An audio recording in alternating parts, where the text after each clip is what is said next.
qu'un cessez-le-feu était entré en vigueur entre les deux pays en déclarant « S'il vous plaît, ne le violez pas », suivant cet élément. 13 juin dernier, des explosions retentissent à Téhéran. C'est le début de l'opération israélienne Lion qui se dresse. Des frappes aériennes ciblent des bases militaires, des installations nucléaires, des infrastructures énergétiques.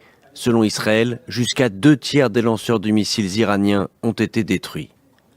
Certains des militaires les plus hauts gradés du pays ont été éliminés, comme le commandant en chef des gardiens de la Révolution ou encore le chef d'état-major des armées régulières.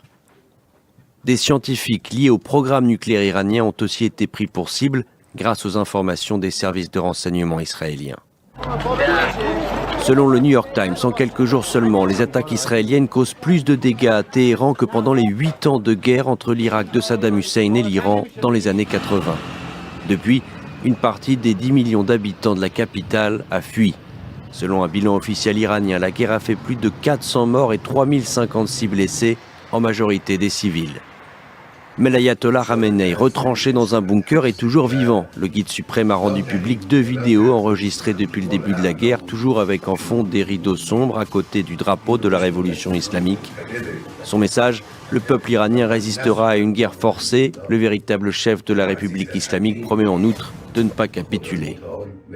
Malgré des appels de Netanyahou à faire chuter le régime, la chaîne de commandement semble toujours opérationnelle et aucun signe évident de dissidence ne se manifeste dans les rangs politiques, selon des responsables et des diplomates en poste cités par les médias américains.